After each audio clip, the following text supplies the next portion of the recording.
Muchas gracias a todos, muchísimas gracias, son muy generosos. Hola, hola, buenas noches, bienvenidos al programa. Yo soy Jaime Bailey, hoy es miércoles 22 de mayo, estamos saliendo en vivo y en directo en el aire libre de Mega TV. Son las 9 en punto de la noche aquí en Miami.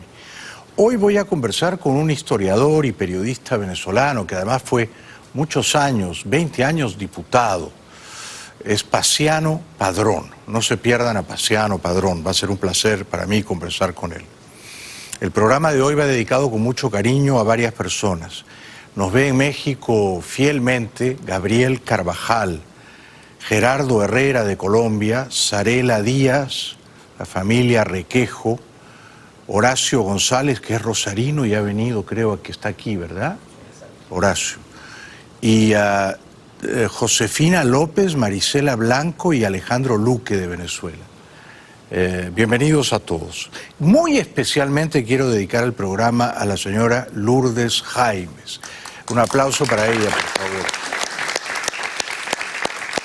Gracias por estar aquí. Bueno, vamos a recorrer juntos el espinoso camino de la actualidad.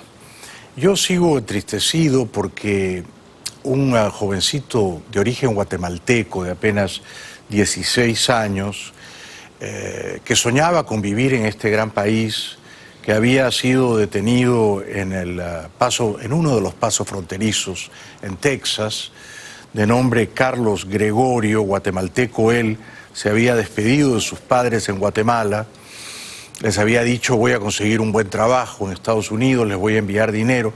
Fue detenido, fue encarcelado, me parece que todo esto fue un exceso, ¿no? Y estando en una mazmorra, el pobre chico de 16 años ha fallecido. No se sabe bien por qué, las autoridades tienen que darnos una explicación al respecto. Rigoberta Vázquez aguarda en el poblado indígena de Cobulco la repatriación de su hijo Carlos, el quinto menor migrante de Guatemala, muerto bajo vigilancia de la patrulla fronteriza estadounidense. El joven de 16 años falleció el lunes pasado en la estación fronteriza de Weslaco, en Texas. No me siento bien, me siento triste y lo que yo pido ahorita, pues, lo que yo quiero, que me lo manden mi hijo. Según el reporte de las autoridades migratorias de Estados Unidos, Carlos Hernández fue hallado inconsciente en un chequeo en la mañana. Un funcionario de la patrulla fronteriza dijo a la cadena CNN que se determinó que tenía influenza A y la estación migratoria fue clausurada posteriormente por un brote de gripe. Ha muerto entonces este jovencito de origen guatemalteco, aparentemente víctima de una enfermedad que no supo ser advertida o diagnosticada por las autoridades y que probablemente se agravó estando en prisión, ¿no? La gran pregunta es, ¿merecen estos niños, estos adolescentes, ir a la cárcel solo porque quieren vivir en Estados Unidos? ¿No habría una manera menos severa o draconiana de recibirlos aquí en los Estados Unidos? Me parece que encarcelarlos indefinidamente es un exceso. Debido a ello, hoy hubo una escaramuza verbal en el Congreso norteamericano. Una congresista afroamericana se escandalizó por la cifra de 5 menores de edad de origen hispano, centroamericano, 5 ya, muertos en lo que va de este año, y eso produjo un rifirrafe con un representante republicano. 5 children dead and 5,000 separated from their families. This is intentional. It's a policy choice being made on purpose by this administration, and it's cruel and inhumane. I yield back. And you cannot impugn the character of the witness by stating that he intentionally murders children. That is completely inappropriate, and her words should be taken down. She was very explicit. Well, and I asked her to rephrase it. She just did. She did not. She restated it. I restated. I did not say murder. I said that 5 children have died as a result of a policy choice that he has said. You said it was intentional. Excuse me, sir. That I'm is still murder. talking. He has said that he stands by the policy decisions of this administration. That's what he said at the beginning of his testimony. And he says he stands by the budget request. This is a policy choice. And he has said the policy is they stopped those detentions. They don't do it in those separations. Bueno, es un debate moral complejo y al mismo tiempo quemante, ¿eh? A mí me atormenta bastante. La pregunta que yo me hago es, si no hubieran encarcelado a estos 5 menores de edad, ¿estarían vivos? Quizá estarían vivos. Es obvio que siendo menores de edad, separados de sus familias, en el caso de Carlos Gregorio fue una decisión voluntaria suya. Él se despidió de sus padres en Guatemala, pero en ocasiones se dividen a las familias nada más ser detenidas en el paso fronterizo.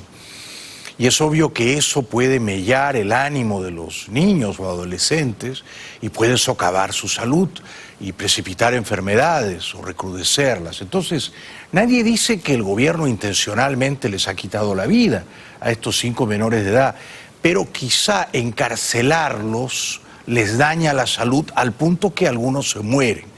De modo que podríamos tratar de encontrar un poquito más de compasión en nosotros, tratándose de niños y adolescentes, que no son en modo alguno enemigos de este país, ni una amenaza para nadie. La jefa del Partido Demócrata en la Cámara de Representantes, la eterna señora Pelosi, que es ya bastante veterana, pero que lleva su veteranía de un modo admirable, es una señora estupenda, espléndida. Claro que en estos tiempos de corrección política decir que la señora Pelosi es guapa ya casi equivale a un acoso. La señora Pelosi, guapa a pesar de los estragos del tiempo, quiere que Trump sea destituido. Yo creo que esto es un exceso, ¿no? Yo no soy un partidario ardoroso ni un fanático declarado de Trump, pero la señora quiere que el Congreso le haga un juicio político, un impeachment a Trump, y lo acusa de ocultar cosas relevantes a la justicia, de obstruir la justicia. It was a very positive meeting, a respectful sharing of ideas, and I think a very impressive presentation by our chairs. We do believe that it's important to follow the facts. We believe that no one is above the law, including the President of the United States, and we believe that the President of the United States is engaged in a cover-up. Inmediatamente el presidente Trump organizó una rápida rueda de prensa y respondió en duros términos a la acusación, a mi modo de ver infundada, de Nancy Pelosi. El fiscal Mueller hizo una investigación muy prolija y no encontró suficientes elementos de juicio para pedir un impeachment contra el presidente. I saw that Nancy Pelosi, just before our meeting, made a statement that we believe that the President of the United States is engaged in a cover-up. Well, it turns out I'm the most, and I think most of you would agree to this, I'm the most transparent president probably in the history of this country.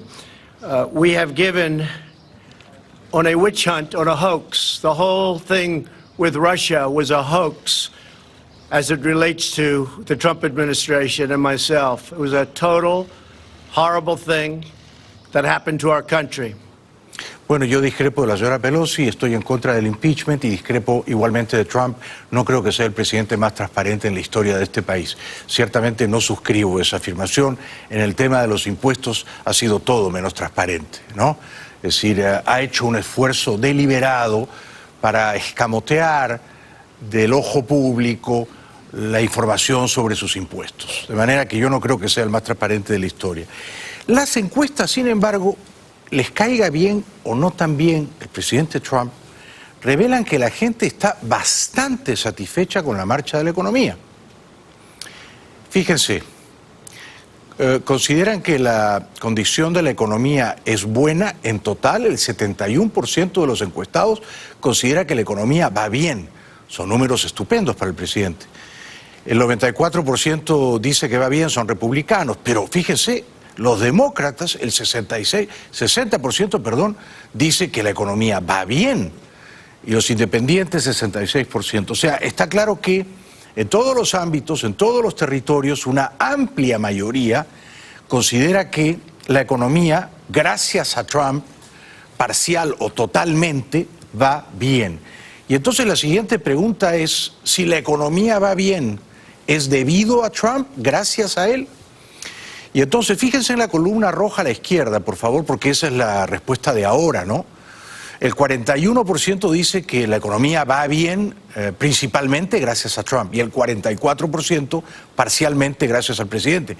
Con lo cual, sumadas ambas columnas, el 85% de los preguntados respondería que la economía va bien en parte o principalmente gracias a Trump. Y este es el otro cuadrito. La dirección de la economía va para mejor 37%, para peor 25%. Bueno, estas son buenas noticias para Trump, por supuesto, porque si la gente está satisfecha con la marcha de la economía, es porque la gente está mejor, sus bolsillos, su patrimonio, sus ingresos, que hace 3 o 4 años. Y si es así, no es completamente utópica, quimérica, la reelección del presidente en noviembre de 2020. Hoy se ha reunido con la prensa el jefe del Comando Sur aquí en Miami, el almirante Craig Fowler. Se refirió a una posible intervención militar en Venezuela. Dijo que los militares nunca anuncian sus planes para no favorecer al enemigo. Dijo también que una intervención militar puede ser, en estos tiempos de alta tecnología, una operación que no entrañe necesariamente el uso prolongado y sostenido de la violencia. El secretario de Estado y el presidente han sido muy claros y consistentes sobre las opciones sobre la mesa, y yo he dicho lo mismo repetidas veces, que mi labor como militar es estar preparado e intencionalmente no he entrado en más detalles porque sería inapropiado. Los militares nunca decimos lo que estamos haciendo, de lo contrario el enemigo lo sabría. Así que eso es todo lo que tendrán de nosotros sobre nuestro estado de preparación. Pero sí hemos tomado acciones. Les hablaré de lo que hemos hecho. Hemos enviado el barco de la Naval Comfort en el otoño. Les conté esa historia en el principio y enviaremos el Comfort en un par de semanas más, en un viaje más largo y con mayor apoyo. No toda acción militar tiene que ser a puños. No toda acción militar tiene que ser a puños. Bueno, y mis fuentes me dicen que la única opción militar realista en estos momentos en Venezuela sería, pero las condiciones no están dadas todavía, ordenar unos bombardeos selectivos una determinada madrugada con misiles teledirigidos de largo alcance que hagan un daño focalizado entre el armamento de guerra venezolano, bastante averiado por otra parte, y los altos mandos militares completamente corrompidos, como es bien sabido. El problema es que los altos mandos militares y Maduro, que en cierto modo es rehén de ellos, para no decir también de La Habana, se esconden en búnkers, duermen bajo tierra, pero hay una determinada bomba diseñada para penetrar 60 metros subterráneos y estallar dentro de los búnkers y hacer mucho daño. Pero esta sería la única operación militar a considerar. De ninguna manera poner tropas en tierra, de ninguna manera surcar el espacio aéreo venezolano con aviones de combate que pudieran ser derribados, con la artillería, con las armas antiaéreas rusas que Putin le ha proveído a Maduro. Este es otro momento de la conferencia del jefe del Comando Sur, el almirante Fowler, hoy. Estamos planificando y trabajando con nuestros socios, enfocados en educación, inteligencia e intercambios, entender bien la situación. Apoyamos el envío de ayuda militar cuando nos fue solicitado por la Agencia de Estados Unidos para la Ayuda. De hecho, hicimos 7 envíos y podríamos hacer más, pero lamentablemente esa ayuda fue bloqueada y el pueblo sufre las consecuencias de ello. Hay muchas otras acciones que tomamos que no involucran fuerzas armadas y eso es apropiado para la situación que estamos viviendo. Nuestro corazón sufre por las personas que hoy sufren por culpa del gobierno ilegítimo y las acciones que están ocurriendo. Yo creo, con todo respeto, señor almirante, que ha llegado ya la hora de que ustedes hagan algo concreto, real, eficaz, para acabar de persuadir a los militares venezolanos de darle la espalda a Maduro y abrazar lealmente al presidente constitucional Guaidó. La hora de la acción ha llegado ya. Y había llegado hace 3 semanas, el martes 30 de abril. Pero la Operación Libertad, comandada por el presidente Guaidó, a la que se sumó inopinadamente Leopoldo López, recién liberado de su arresto domiciliario, no llegó a buen puerto aquel martes. Se esperaba, como bien saben ustedes, que el general Padrino López y el general Hernández Dala apoyasen este movimiento libertario. Se habían comprometido con negociadores de Washington a hacerlo. No lo hicieron, se replegaron, se acobardaron. ¿Por qué se achantaron en la hora 11ª? ¿Por qué no acompañaron al jefe del SEBIN, general Christopher Figuera, que sí lealmente cumplió su palabra, honró su promesa, liberó a Leopoldo López y se jugó la vida? Luego pudo escapar vía aérea a República Dominicana. ¿Por qué Padrino y Hernández Dala sabotearon ese movimiento libertario de Guaidó y de López?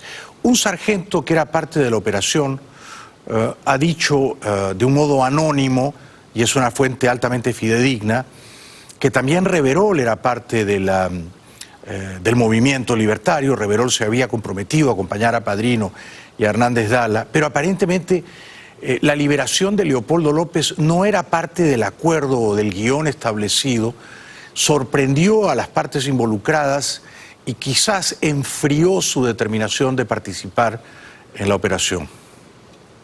O sea, hay información que no sé, o de repente sí la sabrán. Y no era nada más la Guardia Nacional. Estaba la Guardia, la Armada, el Ejército, el SEBIN y el DGCIN. Pero eso fue antes de que llegara la prensa. Porque los que llevaron a Leopoldo para allá fue el SEBIN. Y ahí el SEBIN tenía su cinta azul y nosotros estábamos de verdad contentos porque teníamos todo, ¿me entiendes? Nosotros dijimos, si es verdad el alzamiento. Con lo cual, este sargento, que fue parte del alzamiento, dice que no era una operación únicamente del SEBIN o de la contrainteligencia militar, pero también del Ejército y de la Armada, ¿no? Tal vez por eso Leopoldo López salió de su casa persuadido de que esa tarde o ese mediodía estaría en el Palacio de Miraflores, aclamado por la multitud, acompañando al presidente Guaidó. Y esto fue boicoteado por quienes debían participar de ese movimiento cívico libertario, incluyendo, dice este testimonio, a Néstor Reverol. Yo escuché al comandante que decía, no, estamos hablando con el mayor general Néstor Reverol. ¿Sabes? Y lo que estábamos ahí nos preguntábamos fue porque, ay, ¿de quién fue esta orden y tal? Decían, no, la orden fue de Padrino López. ¿Entiendes? O sea, nosotros estábamos en ese distribuidor con la intención de ir a Miraflores y sacar a Maduro. No.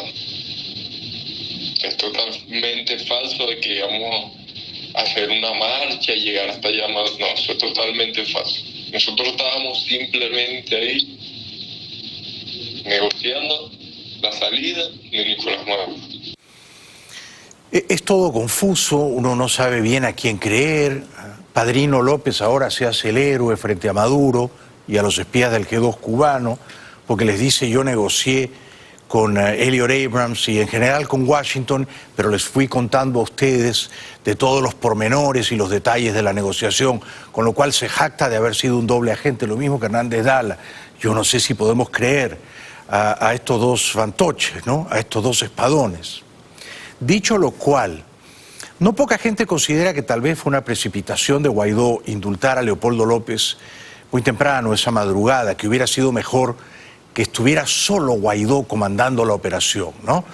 Porque si lo de López no estaba acordado previamente con todas las partes involucradas, un movimiento en falso como aquel pudo haber provocado el fiasco de la operación. Planeado en ese momento era entrar en la embajada de Canadá. Ya alguien había hablado para ir a la embajada de Canadá.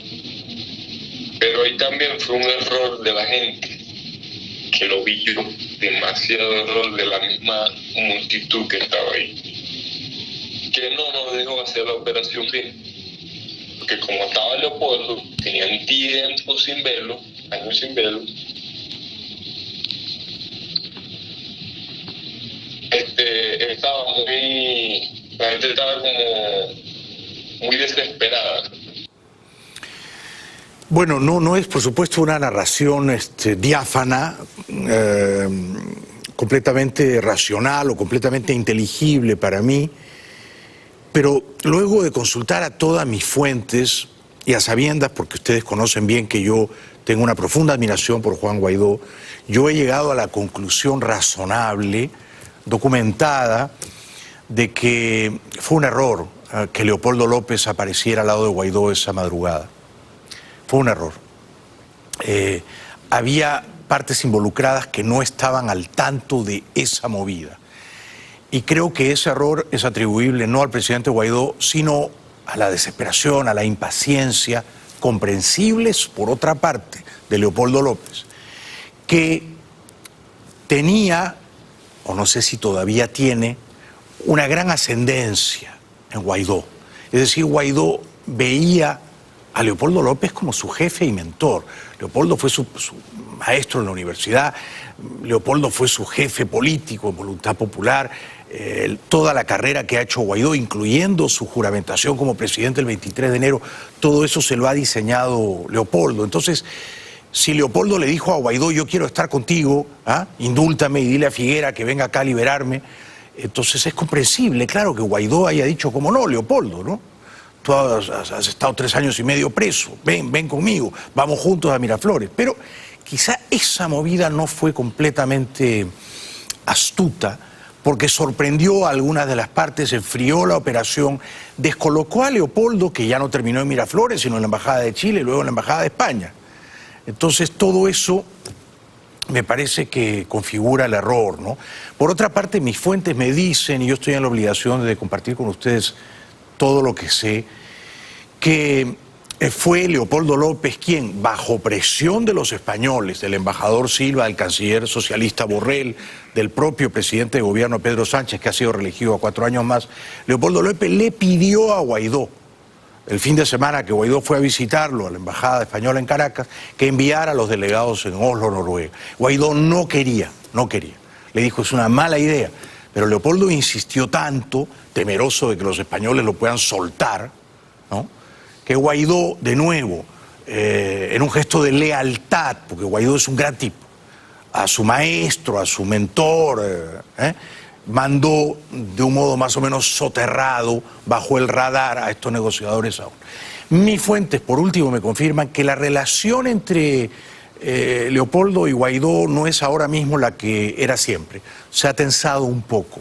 Y Guaidó ha comprendido que se tiene que distanciar de Leopoldo y que el presidente es él y no Leopoldo. Y el que toma la última palabra, la decisión final, es Guaidó y no Leopoldo. Y si Guaidó cree que no hay que mandar delegados a Noruega, no los manda, aunque Leopoldo se lo pida. Así que Guaidó tiene que entender que él es el jefe, el presidente, el que toma la decisión final, no Leopoldo. Esto ha tensado la relación personal. Entre los políticos siempre se tienen celos, rivalidades y enconos. Las mujeres de los políticos también, Lilian y Fabiana. Leopoldo no imaginó que la figura de Guaidó se iba a agigantar tanto. Y a medida que ha crecido tanto la figura de Guaidó, se ha empequeñecido la de Leopoldo, ¿no? O sea que el discípulo supera al maestro y el maestro se pone un poquito celoso. Es normal.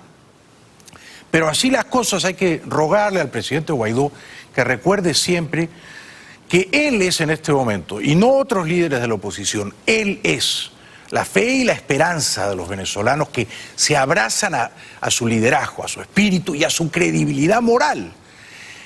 Y lo último que debe él poner en entredicho, hackear, es su credibilidad moral, porque sería dispararse en los pies. Tenemos que ir a la publicidad, luego seguimos repasando la actualidad. Después voy a conversar con un brillante historiador y periodista venezolano, Paciano Padrón. Bienvenidos de vuelta al programa, estamos saliendo en vivo y en directo. En un momentito voy a conversar con un brillante historiador, periodista, exdiputado venezolano, Paciano Padrón. Bueno, hace minutos nada más el dictador, el palurdo, el analfabeto dictador Maduro, que se aferra al poder sin importarle un comino el sufrimiento de su pueblo, porque son los niños los que se mueren en Venezuela, los niños de 1 año, de 2 años, de 3 años, se mueren desnutridos. Las fotos salen en la portada del New York Times. No sé si vieron la foto de la niña de 2 años, que una enfermera se puso a caminar días con sus noches para ir a socorrerla, ¿no? Una niña de 2 años cadavérica, huesuda, la mamá no podía darle de comer. Entonces uno dice, esta gentuza, esta canalla chavista, prefiere aferrarse al poder aunque se mueran los niños y los ancianos. No les importa, no les importa. Maduro decía, se descolgó en televisión y dijo esto. No, Maduro, te queremos mucho. Tú eres nuestro presidente, yo te defiendo mucho, pero ¡ah! Puñalada por la espalda. No me quieras tanto, compadre. Si me vas a querer así, mejor vete para el enemigo. Le digo yo a esos que viven de la lisonja, de la mentira. No me importa lo que puedan mostrar en su currículum. O se es revolucionario y se es leal absolutamente al mando de Nicolás Maduro, o sencillamente coge tu camino, compadre. Ya sabes a quién te lo estoy diciendo. Coge tu camino. Bastante puñaladas he recibido de traidores que salen a halagarlo a uno, a mentirle a uno. Cobardes y traidores. La gran pregunta es a quién o a quiénes se está dirigiendo, ¿no? Porque está claro que está tocado. Es evidente que está paranoico. Él mismo lo está diciendo, ¿no? Me lisonjean, me adulan, me dicen cosas salameras y luego me dan la puñalada trapera. Es decir, se está refiriendo a algunos personajes de su entorno más cercano. Mis fuentes me dicen que Padrino López tiene los días contados, ¿no? Padrino López está haciendo ahora un esfuerzo sobrehumano para lamer las botas de Maduro, pero puede que el esfuerzo resulte extemporáneo, tardío, ¿no? Desde que John Bolton dijo el 30 de abril, Padrino López se había comprometido con nosotros a echar a Maduro, ya Maduro mira con otros ojos a Padrino, por mucho que Padrino lo niegue, ¿no? Entre tanto, está en La Habana el canciller de la dictadura, el triste, el patético señor Arreaza, que propone un diálogo.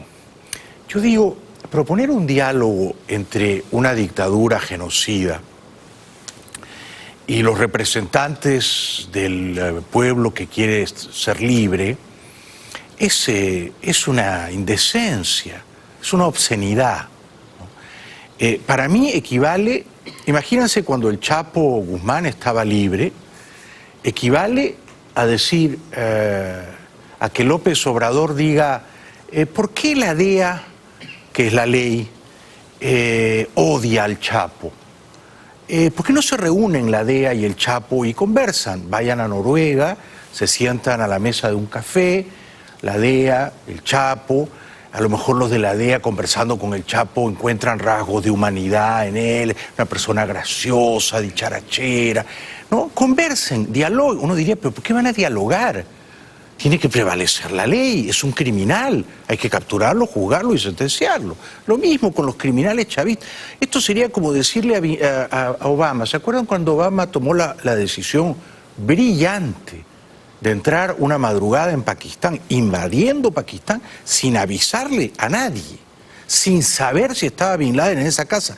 Las probabilidades eran 50-50. Esto hubiera sido como decirle al presidente Obama y a Hillary Clinton, su secretaria de Estado, dialoguen con Bin Laden, no lo maten. ¿Por qué van a recurrir a la violencia, que es una abyección? No pueden condescender ustedes a la violencia. Que él sea un violento, un terrorista, un asesino, no se conviertan ustedes también en unos asesinos. Capturen a Bin Laden, provéanlo de un abogado defensor y dialoguen con él en Noruega. No, hay ciertos diálogos que no tienen sentido, que dignifican al opresor, al secuestrador, al criminal. Cuando se trata de un criminal, hay que capturarlo y juzgarlo, no hay que dialogar graciosamente con él una agenda que le favorezca, ¿verdad? Dicho lo cual, el canciller Arreaza está en Cuba tratando de engatusar a los incautos. Venezuela quiere un diálogo con Estados Unidos y no una guerra en su territorio. Eso aseguró el martes en La Habana el canciller Jorge Arreaza, durante un consejo político de la Alianza Bolivariana para los Pueblos de Nuestra América, ALBA-TCP, en Cuba. No es una guerra la que queremos en Venezuela. Queremos paz. Ojalá desde el ALBA logren también transmitirle al gobierno de Estados Unidos que queremos diálogo, que queremos diplomacia, que queremos entendimiento incluso con ellos, con todas las diferencias. Algo muy parecido planteó el canciller de la dictadura cubana, el señor Bruno Rodríguez, que dijo que estaba espantado por las amenazas de usar la fuerza militar en Venezuela. A diferencia de Estados Unidos y más de medio centenar de países que reconocen al jefe parlamentario Juan Guaidó como presidente interino, los integrantes del ALBA TCP, entre los que están Nicaragua, Cuba, Bolivia y varios países del Caribe, cierran filas en torno a Maduro. Las amenazas del uso de la fuerza contra la hermana República Bolivariana de Venezuela constituyen el más grave peligro para la paz y la seguridad regional. Esos señores que están sentados allí simulan ser gente de bien, gente de buena entraña. No lo es. Ese es un cartel mafioso. Todos ellos, el hermano de Chávez, Arreaza, los del ALBA de Bolivia, de Nicaragua, todos ellos son mafiosos, enemigos de la libertad, enemigos de la democracia, torturadores, represores, gente de muy mala entraña. Con esa gentuza no hay nada que dialogar. Como el general Padrino, que ha sido siempre adulón de Maduro, sabe que empiezan a cuestionar su lealtad, entonces se desborda, ¿no? Se derrama en palabras dulzonas a los oídos del dictador, que lo mira de una manera esquinada. Y, por supuesto, se proclama listo para ir a la guerra a combatir con el imperio. Mi comandante en jefe, muchas gracias. Bienvenido a este escenario de patria. Estamos nada más y nada menos en la sagrada sabana de Carabobo. El que quiera saber cómo se derrota un imperio, tiene que venir aquí a Carabobo. Tiene que venir aquí, a estas sabanas. Bueno, y luego fíjense cómo proclamó su lealtad sublime, dijo él, sublime. Él eligió ese adjetivo, almibarado, su lealtad, bueno, a Bolívar, a Chávez, pero sobre todo a Maduro, sobre todo a Maduro. Puede que sea tarde, nos dicen que los cubanos están maniobrando a favor de Padrino, pero parece que Maduro tiene información en virtud de la cual Padrino debe caer.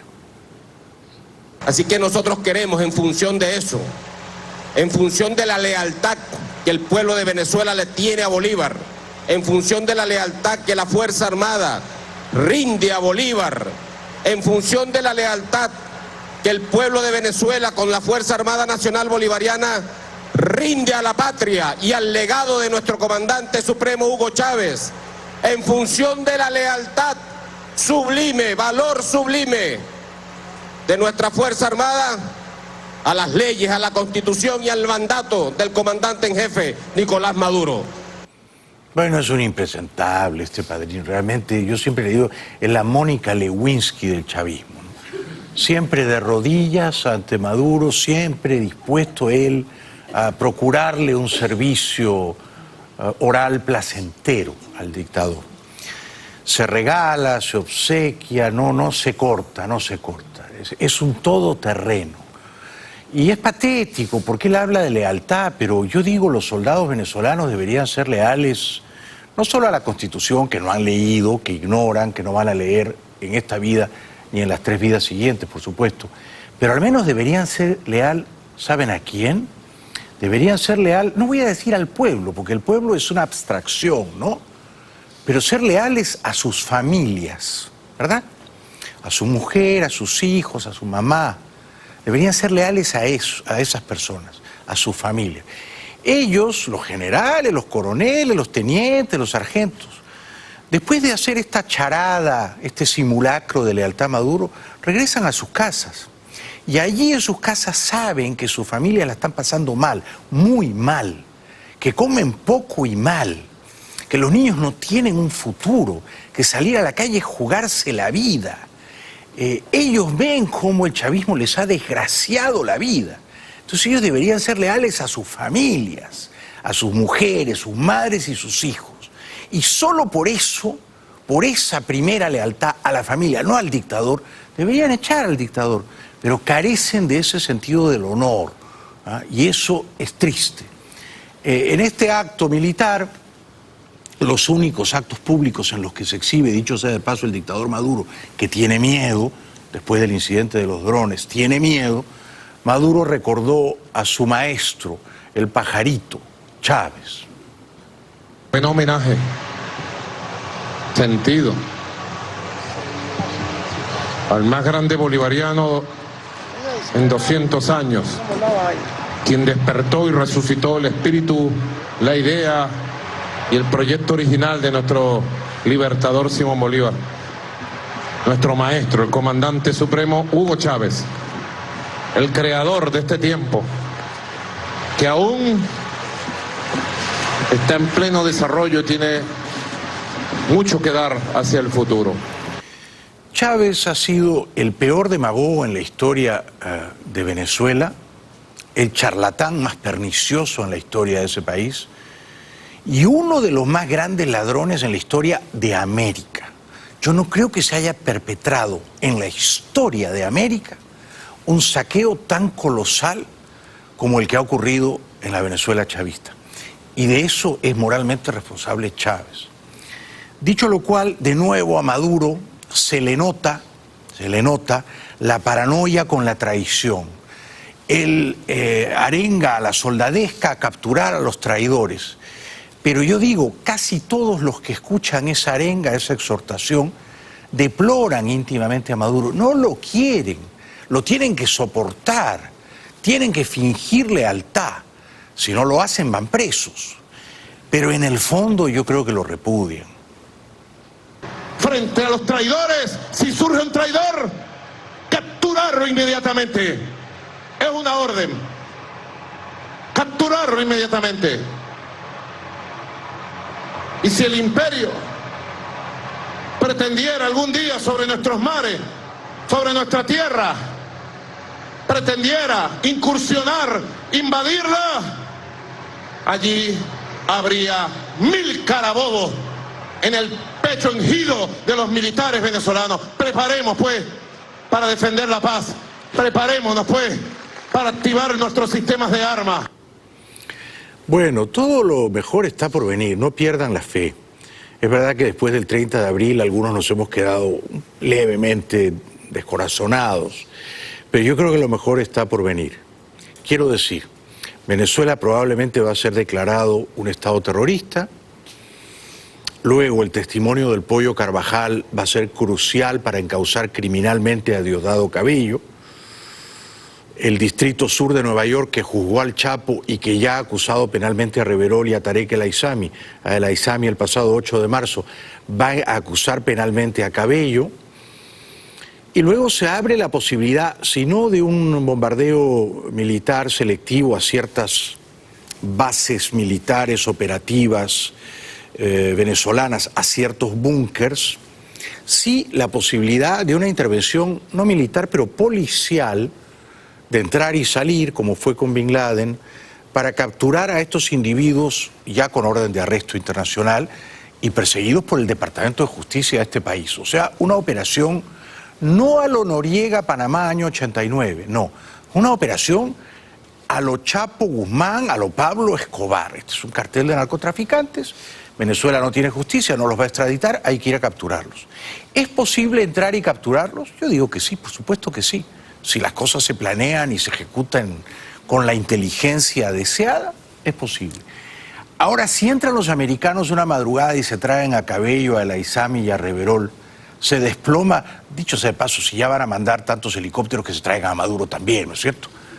El testimonio de los sobrinos de Cilia Flores involucra a Maduro también, ¿no? Ya si van a entrar, vamos a por todas, ¿no? Se cae la dictadura de Venezuela, pero se cae, es decir, antes de que aterricen los helicópteros ya se cayó. Estoy convencido de que una sola demostración de fuerza derriba a esa dictadura de matones profundamente cobardes. Después de la pausa voy a conversar con mi querido amigo, el historiador y periodista venezolano Paciano Padrón. No se lo pierda, ya regresamos. Bienvenidos de vuelta al programa. Bueno, don Paciano Padrón es venezolano, es historiador, es periodista, ha sido diputado largo tiempo, como 20 años. Es autor de libros muy vendidos y nos visita esta noche. Un aplauso para él, por favor. Gracias. Bueno, bienvenido, bienvenido. ¿Cómo ves las cosas en tu país, en Venezuela? ¿Cómo ves a Guaidó, Paciano? Yo veo las cosas bien por lo mal que están. Podríamos decir que lo bueno que está es lo malo que está. Sí. La situación está muy complicada a punto que uno comienza a sentir, como tú lo has sentido, los manifiestas frecuentemente, que estamos al final. Un final que es de horas, de días o de semanas, no sabemos. Sí. Pero en todo caso es un proceso que está culminando con un Guaidó que es sin duda alguna un gran líder, un muchacho surgido con una enorme fuerza, una gran potencialidad, que evidentemente no está exento de errores. ¿Quién lo está? Claro. No hay quien pueda estarlo, pero Claro. que vaya conduciendo a mi juicio con muy buen tino. Él dice vamos bien. ¿Tú le crees? ¿Vamos bien? Yo creo que vamos bien. Yo también. No al ritmo que yo quisiera. ¿Qué falta para acelerar el ritmo? ¿Qué le sugerirías a Guaidó? Acabar de entender, y esto no es por parte de Guaidó, sino yo creo que de la comunidad internacional, que lo que está ocurriendo en Venezuela no es problema nuestro. Jaime, se ha dicho muchas veces, y yo creo que es necesario reiterarlo. ¿Cuál es la situación del país? Es un país que ha cedido su soberanía a fuerzas de las más violentas extranjeras. O sea, ahí tenemos el narcotráfico internacional operando, con áreas donde no pisa el soldado venezolano. Correcto. Ahí tenemos la guerrilla colombiana que encuentra su escampadero, igualmente zonas que son de su exclusiva tenencia, donde los soldados venezolanos no tienen injerencia. Y tenemos por otro lado a los cubanos. A los cubanos y al terrorismo internacional. Entonces, frente a esta gente que está cubierta con la soberanía nacional, con la bandera nacional, que se manejan con pasaportes venezolanos en la geografía universal, ¿cómo pueden permitir que el señor Maduro se vaya? Con lo cual No tú es dices, fácil. no es un problema de venezolanos a resolver entre venezolanos, es un problema que atañe a América, ¿no es cierto? Atañe a América, y es un país invadido con un liderazgo actual que ha cedido la soberanía, que le ha entregado, y que evidentemente tienes unos soldados y una fuerza armada que no responde. Sí. Ahora, tenemos aquí un problema, porque, por ejemplo, el Grupo de Lima, ¿no?, que representa a 13 países libres de América, incluyendo Canadá, el Grupo de Lima, en el que participaba México, pero ahora México ya está en el grupo de contacto, desaprueba cualquier forma de uso de fuerza para liberar a Venezuela. Yo creo que ahí tenemos que trabajar muy duro y trabajar todos, y tú que eres amigo de la libertad de Venezuela y que estás ayudando en esta causa como muy pocos venezolanos, tienes que ayudarnos a generar esa conciencia. A convencerlos, ¿no?, de que están equivocados. De entender que el camino no es... ¿La vía del diálogo es la salida? Evidentemente que no. Claro, la vida de una elección hoy, sin pasar por la transición, sin salir, evidentemente que tampoco. ¿Cuál es la salida entonces? La única salida es, de una buena vez, forzar el que este pueda hacer. Maduro sabe que si renuncia, si se va, es hombre muerto. Lo van a matar quienes se sentirían traicionados por eso. Sería exactamente repetir la historia en Chile de Allende. Ahora, hay quienes todavía creen que, a pesar del fiasco de la Operación Libertad el 30 de abril, no podemos descartar que en algún momento más o menos pronto otros militares venezolanos, no ya Padrino, otros, hagan el trabajo que Padrino no se atrevió a hacer. Porque, como dijiste al comienzo, la situación está tan mala, tan desesperadamente mala, que no es improbable que unos militares digan, esto se acabó, estamos hartos de Maduro, vamos a apoyar a Guaidó, este país hay que rescatarlo. ¿Tú crees que ese escenario es creíble, es viable? Es deseable, sin duda alguna que deseable, sí. Sin duda alguna. Un 100%. Y yo quisiera soñar que eso realmente se puede hacer. Ahora hay que ayudarlo. Y ¿De qué manera hay que ayudarlo? Hay que ayudarlo desde afuera. Sí. No hay otra forma. Y yo te escuchaba en uno de tus programas estos días, te escucho siempre. Gracias. Hablar de que es necesario generar una coalición, pero tú dices, una coalición no puede ser los Estados Unidos con los Estados Unidos y los Estados Unidos. Claro. Se trata de que este país pueda tener a su vez el respaldo de otros. Sí. Yo tengo la impresión de que eso va a llegar. Y que va a llegar el momento en que sumado a lo que tú estás soñando, y que yo también, de que haya fuerzas venezolanas, fuerzas militares venezolanas que puedan sumarse, con apoyo lograr extranjero. montar una fuerza necesaria como para hacer lo que hay que hacer. Sí, ahora mira, yo por ejemplo hoy leí el New York Times y en la primera página, a Trump no le gusta ese periódico, pero yo lo leo, la primera página, la oposición venezolana pierde momentum. momentum, que los ingleses, se dice en inglés como, tú sabes, oportunidad. Como la oportunidad, ¿no? ¿Tú sientes que está perdiendo momentum Guaidó? Digamos que no es su mejor momento, ciertamente.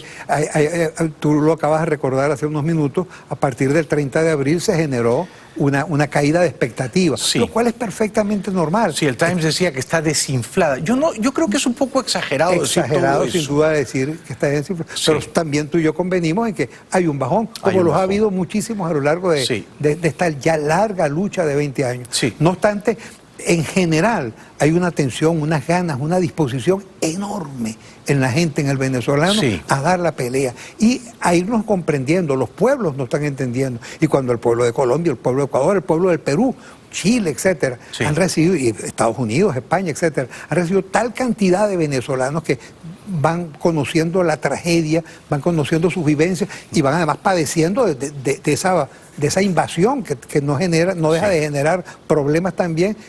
Es más fácil hoy comprender la realidad venezolana y la disposición a darnos una mano como la que realmente necesitamos. Ahora, tú has visto hace unos minutos aquí en el programa a Maduro diciendo me traicionan, ¿no? Me traicionan, me dan la puñalada por la espalda, los que me lisonjean tanto.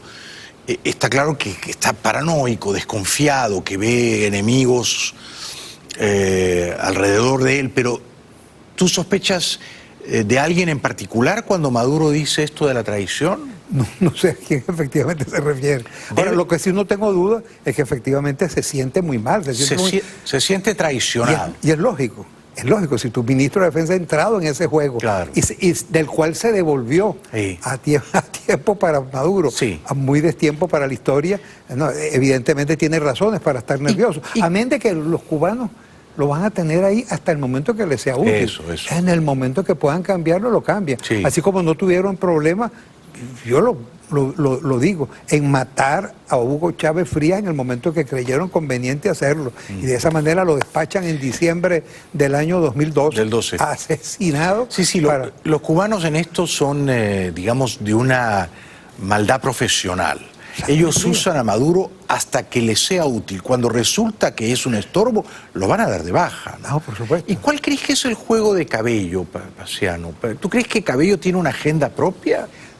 La tiene, pero con muchos temores. Él es un hombre que no tiene el vuelo y la valentía de abrirse su propio camino. Quisiera, por supuesto que lo desearía. ¿Pero tú no crees que aspira a ser presidente, dictador?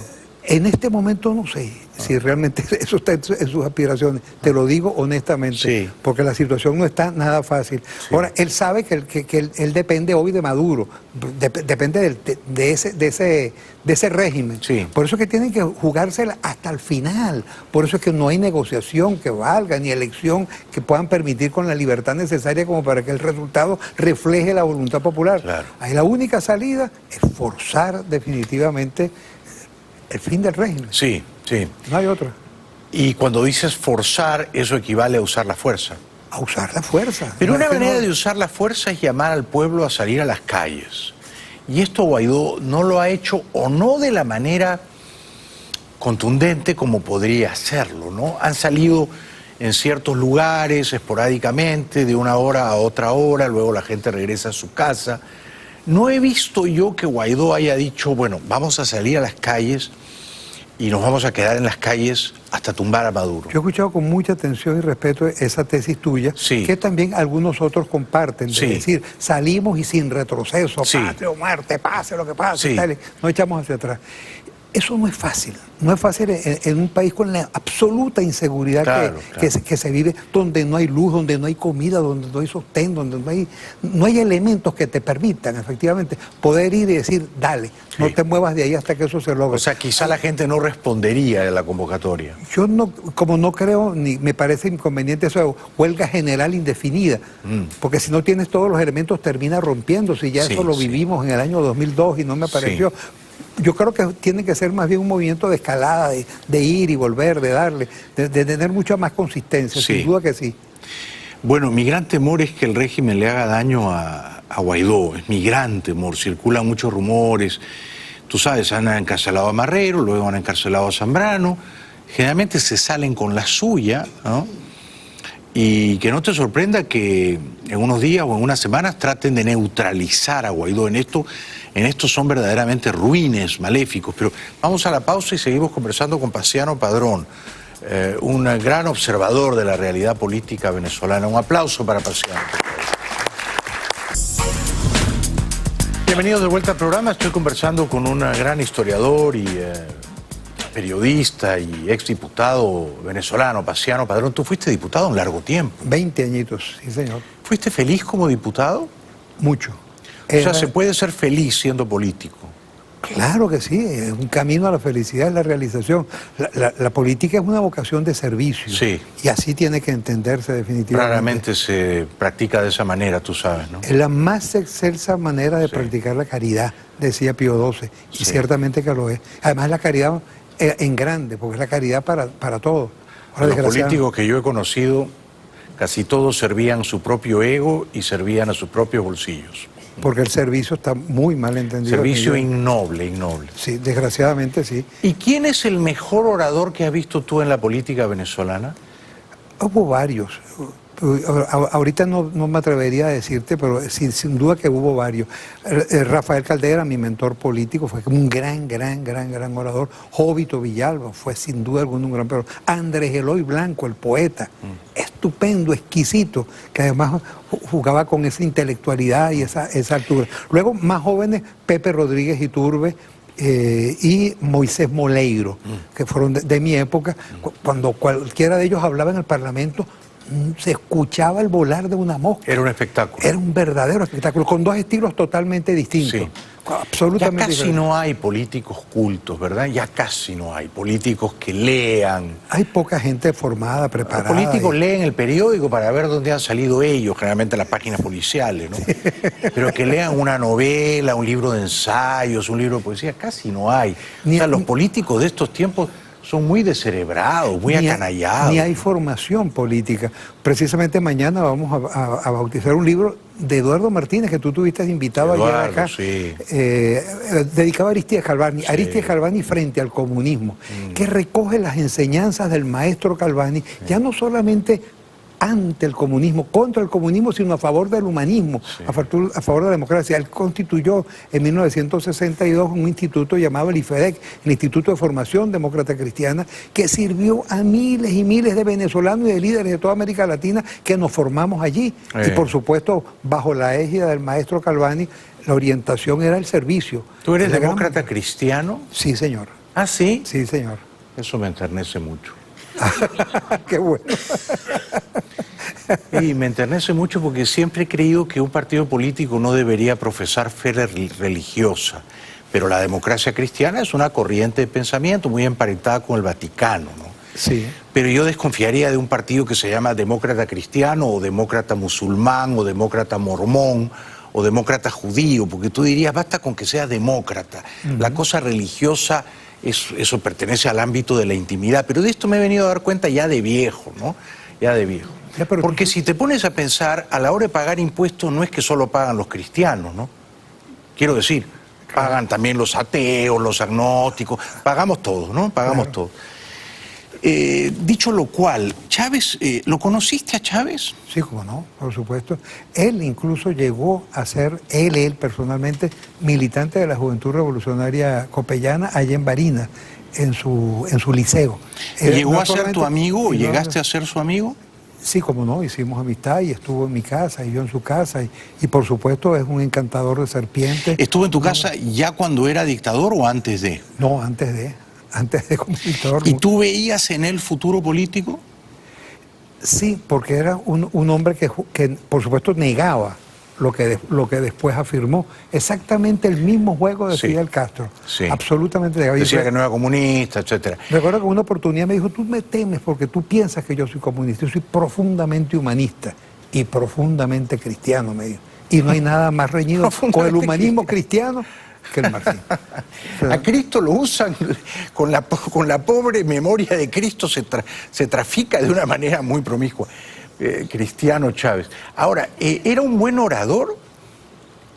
Aprendió a ser un buen orador, sin duda alguna que sí. Era un orador vulgar. Sí. Vulgar. No tiene una... No tenía abuelo. No tiene no tenía gol. Pero era un buen orador en la medida en que calaba en el ánimo popular. Claro, era un hombre persuasivo. Sí. Unos discursos larguísimos, 3, 4, 5 horas, que te obstinaban a ti, me obstinaban a mí, eran repetitivos. Pero ¿para quién le estaba hablando? ¿De la Jaime, a Paciano? No, no era ese, no éramos el objetivo de él. Él sabía a quién le estaba hablando y tenía que repetir de una y otra manera sus mismas ideas que iba clavando en la conciencia de la gente. En ese sentido, Chávez era un militar atípico, ¿no, Paciano? Sí, definitivamente. Porque el militar no sabe hablar. No. Tú le pones un micrófono a un militar y el militar destruye el micrófono, ¿no es cierto? Sí. Le dispara, le pega un tiro, o sea, lo ve como un enemigo. El militar se cuadra, generalmente, digo generalmente. Sí, sí. En cambio, Chávez era un militar verboso, hablantín, ¿no? Mucho, demasiado. Y cada vez peor, ¿no? Sí. Cada vez peor. Y sin conciencia, sin límites, y diría que irresponsable. Sí, sí, porque era despótico. La palabra es un arma, sí, sin duda alguna que sí, que tenemos que saber utilizar. ¿Y llegaron a enemistarse Chávez y tú o todo se mantuvo en los términos de cordialidad? Cordialidad no puede haber con alguien con el cual estás tan definitivamente. Pero había sido tu amigo. Orientado. Sí, hubo una amistad, yo diría que de coincidencia, nos encontramos en el kiosco donde se compraban los periódicos porque vivíamos muy cerca, él no lo sabía ni yo ¿No lo sabía. te ofreció cargos públicos o...? Sí, cómo no, me ofreció varios cargos públicos, embajadas e incluso a la presidencia del Banco Industrial en alguna oportunidad. ¿Y no la aceptaste? Nunca la acepté. ¿Nada? Nada. Y le dije que no quería, que no aceptaría, que yo preferiría ser oído en la calle y decirle las cosas que se estaban diciendo. Sí. Hiciste muy bien, no te contaminaste. ¿Qué embajada te ofreció? España fue la primera. España nada menos. Comenzando. Por cierto que quiso hacerme ver la importancia de España. No, si yo la sé. Qué hijo de la miseria, qué hijo de la miseria. Claro, ¿quién le va a decir que no a la embajada de España? Porque si te ofrece la embajada de Afganistán, uno dice que no, ¿verdad? Esa fue la primera, de Colombia, en algún momento Colombia, ya un poco más avanzado el tiempo. E incluso llegó a ofrecerme una cosa que era una locura. La presidencia del Banco Industrial de Venezuela. Claro, era un banco del Estado, qué sé yo de banco. No, olvídate. Era simplemente una manera quizás para que me... Sí, de meterte en el tranvía, súbete al tren. No, y que me pudieran basurar ahí una cosa. Serías un hombre rico. Pero eso no tendría sentido, porque de lo que se trata en definitiva es de esa vocación de servicio. Para mí ha sido clarísima y es la inspiración de Calvani. Ahí no puede haber otra... Yo te considero un caballero, por eso te he invitado, pero es que el tesoro más preciado que tiene un individuo no es nunca el dinero ni el patrimonio, nunca. El tesoro más preciado es su honor. Sin duda. Su decencia. Eso no se negocia, no se alquila y no se vende, ¿no es cierto? Y el honor te permite dormir tranquilo. No sé si tú duermes tranquilo, pero yo duermo 10 horas todas las noches. 10. Doña Olga, que lo diga. ¿Quién es Doña Olga? Doña Olga es mi esposa. Está ahí presente. Sí, señor. Doña Olga, ¿duermen bien, Doña Olga? Sí. Demasiado. Te felicito, te felicito. No, gracias. Es precisamente la tranquilidad de poder hacer las cosas como uno siente que debe hacer. Todos estos ladronzuelos, claro, tienen millones de millones, pero los tienen escondidos. Y no los van a poder gastar, ¿no es cierto, Paciano? No, imposible. Imposible. No. Además, podrían vivir 3 veces la vida completa y no les da para gastar esa millonada. Pero encima de eso, no lo van a poder gastar. Porque a esta altura están perfectamente claros y determinados dónde están. Sabemos dónde están esos dineros robados y... tarde o temprano van a ser confiscados, devueltos a la nación venezolana. Créeme, eso no tiene perdón de Dios. No tiene. El pecado que han cometido. Porque no es solo lo que se han robado, que han acabado con las arcas. Yo quisiera poderme asomar en las bóvedas del Banco Central a ver si queda algún lingote de oro allí. No queda nada. Yo me imagino que ahí no debe quedar nada, como no lo hay en el Banco Central de Cuba. Y encima de eso, toda la millonada con este negocio del narcotráfico y de quienes están pagando la subsistencia de esta gente allá, de la propia guerrilla y del terrorismo. Yo creo que esa gente va a morir en la cárcel y van a conocer el oprobio, la vergüenza, la infamia, la desdicha. Y será de justicia. Sí, totalmente. Será absolutamente justicia. Yo quiero verlos con mamelucos naranja. Sí. Ahora, ¿cuánto me gustaría que el pueblo irrumpiera a Miraflores como irrumpieron los rumanos buscando a los Ceausescu, ¿te acuerdas? Claro, por O supuesto. como los libios hicieron justicia con sus propias manos con Gaddafi. O como los iraquíes acabaron encontrando a Saddam Hussein metido en una cloaca, en un albañal, y lo ahorcaron. Qué lindo sería eso, ¿no? Sí, sería muy inspirador. Para mí sería un espectáculo poético ese. Sí, hay ciertamente algunos límites ahí, porque tú lo sabes igual que yo, como podría de repente haber un desbordamiento y una injusticia en medio del camino que siempre podrían ser y hay que juzgarlos, hay que juzgarlos. Hay que juzgarlos. Juzgarlos y luego darles la pena correspondiente al daño que han hecho, porque mira, no, el daño al final, es brutal.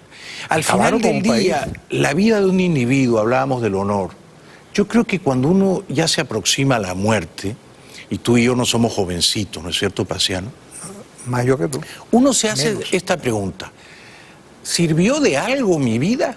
¿Mi vida fue útil? O sea, ¿hice bien o hice mal? ¿Verdad? Qué bella pregunta. Es una pregunta simple. ¿Hice daño a la gente? ¿Hice daño? ¿O mal que mal, mi contribución ínfima, porque siempre es microscópica, fue positiva? ¿Verdad? Y es ahí donde tú puedes sentir la tranquilidad o la satisfacción de poder dormir bien o no. Sí. El momento del balance Sí. de tu vida y de lo que estás Yo haciendo. siento que este programa hace daño, pero les hace daño a mis enemigos, a esos... Entonces es un daño bueno, ¿ves? Claro, y tiene por otro lado siembras de estímulo, de fe, y hace de bien ganas. a la gente que está en nuestro campo, en nuestro campamento, en el campamento de la libertad. En cuanto a mis libros y a los tuyos, yo no sé si hacen bien o mal. ¿Qué piensas tú? No, yo creo que los tuyos y los míos, más los el tuyos tuyo que más los que el míos. mío, el tuyo, que es el manual del orador para persuadir y disipar el miedo. Un gran manual, el de Paciano Padrón. Por supuesto que es una contribución. Es una herramienta además que utilizamos en el trabajo, digamos que diario. Este sábado, por ejemplo, tenemos en Urbe un taller sobre liderazgo y comunicación oral persuasiva. En la Universidad Urbe. Urbe University. ¿A qué hora? Todo el día, 9 de la mañana hasta las 6 de la Yo tengo que ir a ver tarde. a Cardona, Alejandro Cardona. El sábado que Tengo que ir viene, creando otro riqueza taller ya que tiene que ver con Mieve Escénico en un escenario hermosísimo llamado Ciencia y Arte de la Voz. Que es una Ciencia y Arte de la Voz. Sí, una cosa bellísima. Te felicito. Gracias. Yo, por ejemplo, esta novelita que acabo de publicar, Pecho Frío. ¿Tú sabes qué cosa es un pecho frío? Un pecho frío. Sí. Cuéntame. Esa expresión no se usa en venezolano, ¿no es cierto? Pero sí se usa en argentino. El rosarino sabe. En Argentina se usa, en Chile también, en Uruguay también, en Perú también. Pecho frío. Pecho frío es un tipo que es apático, que no es pasional. ¿Tú sabes? Horrible. Horrible, un pecho frío, un futbolista Sin que... sangre. ¿no? Claro, un futbolista que no se entrega completamente, que hace el mínimo esfuerzo para cumplir. Un pecho frío. Ese es el personaje. Cuéntame de Pecho Frío. Sí, pero ya te voy a tener que contar el sábado en la universidad. Vale. Pero Pecho Frío tiene el pecho frío, pero mira lo que tiene en la entrepierna. Al sur del ombligo es el trópico. Ahí está en llamas. Paciano, querido, vamos a dormir bien esta noche porque no le hemos robado a nadie. A nadie, hermano. No le hemos robado. Hemos sido unas personas tranquilas, honorables, un poco aburridas tal vez, pero es lo que somos. Un gran aplauso para Paciano Padrón. Gracias. Gracias, hermano. Regresamos después de la pausa, ya volvemos. Bueno, si hay alguien que tiene las cosas claras en Venezuela, siempre es María Corina Machado, ¿ah? Y en ese sentido nosotros tenemos que, con enorme conciencia del momento que vivimos, desmontar esas matrices falsas, como por ejemplo la primera de que la única manera, o que lo que nosotros estamos demandando es una invasión en Venezuela con una acción militar masiva. Eso es mentira, eso es absolutamente falso. Estamos en el siglo XXI, por Dios. Y estas guerras asimétricas o estos conflictos no convencionales incluyen desde luego el plano económico, el plano diplomático, el plano policial internacional, el plano judicial y sí, operaciones militares especiales de altas tecnologías. ¿Cuánto te admiro, María Corina? Cuanto más destrucción del Parlamento tiene que tener lugar para que todos los venezolanos asumamos que llegamos a ese límite final y que es una confrontación histórica. La Asamblea Nacional debe retomar la ofensiva, porque al final esto es un conflicto no convencional, una guerra asimétrica, en la cual la lucha ocurre en múltiples planos. Bueno, entre tanto, va quedando muy poca gasolina en Venezuela. Casi toda la que se expendía provenía de los Estados Unidos. El embargo petrolero de facto ha provocado una enorme escasez de gasolina. La poca que hay casi se regala, ¿no? El dinero no vale para mucho hoy día en Venezuela. Y la hiperinflación y las sanciones de Estados Unidos empeoran las cosas. Durante años el gobierno ha subvencionado la gasolina, lo que hace que apenas cueste nada. El contraste con otros productos cotidianos es fuerte. El petróleo es la base de la economía venezolana y su principal exportación. Pero para refinarlo y convertirlo en gasolina que abastezca a su mercado interno, se necesitan químicos estadounidenses que ya no están disponibles por culpa de las sanciones. Esto ha provocado un desabastecimiento visible y las largas colas en las gasolineras. Esto se va a endurecer, va a recrudecer, y esto era el efecto deseado por el embargo petrolero. Y es bueno que se queden sin gasolina, es bueno, porque entonces los colectivos en la moto no van a tener gasolina tampoco. Y porque no tiene sentido que un caramelito sea más caro que llenar el tanque de gasolina. ¿Cuánto cuesta llenar el tanque de un automóvil en la Venezuela de la hiperinflación? Nada. De hecho, con $1 se puede comprar el contenido de 14.600 camiones. Un caramelo más caro que la gasolina. La gasolina. Esto, la gasolina, el tanque, esto. Esto es basura. ¿Cómo se hizo tan barata? Con una inflación que iba creciendo y un precio de la gasolina que se estancó. La gasolina debería costar mucho más, pero el gobierno la mantiene ese precio para mantener una economía simulada, ficticia, para que el pueblo tenga un bien económico, pero eso afecta a todo el sistema económico, debería ser más caro. En pocas semanas Venezuela se va a quedar casi sin gasolina y eso puede provocar la última gran convulsión social que estamos esperando. Regresamos después de la pausa.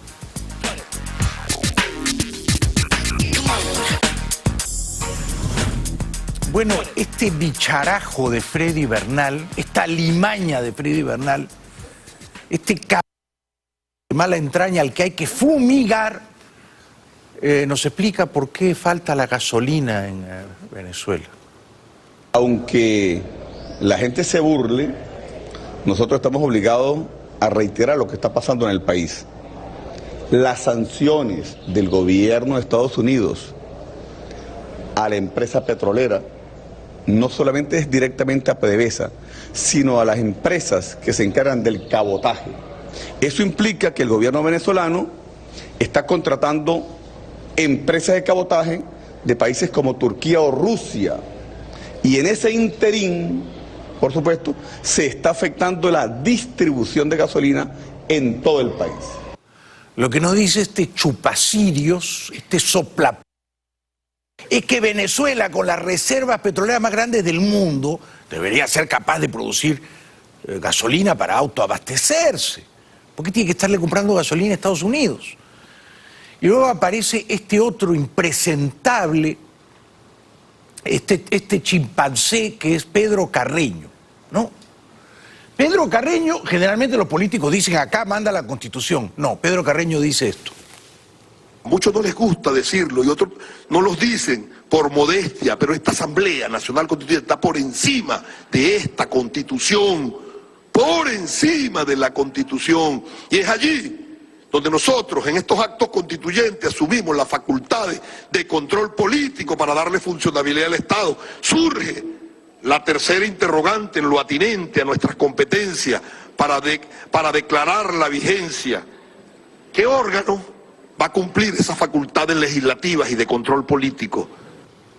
O sea, este primate dice que él está por encima de la Constitución. Él está por encima de la Constitución. Él se sienta en la Constitución, defeca en la Constitución. Generalmente los políticos dicen la Constitución manda, ¿no es cierto? Este no, él está por encima. Regresamos después de la pausa. Para terminar, les recuerdo que voy a estar el sábado 15 de junio, o sea, pronto, ¿no? En 3 semanas, en la Feria del Libro de Madrid, en el Parque del Retiro, a las 7 de la tarde, presentando Pecho Frío en la caseta de Alfaguara y firmando ejemplares de mis libros. De todos los libros, ¿ah? De los legales, pero también de los piratas. Todos son bienvenidos. Gracias por vernos y gracias a este público maravilloso, maravilloso que nos ha acompañado esta noche. Nos vemos mañana. Un gran abrazo, buenas noches. Gracias.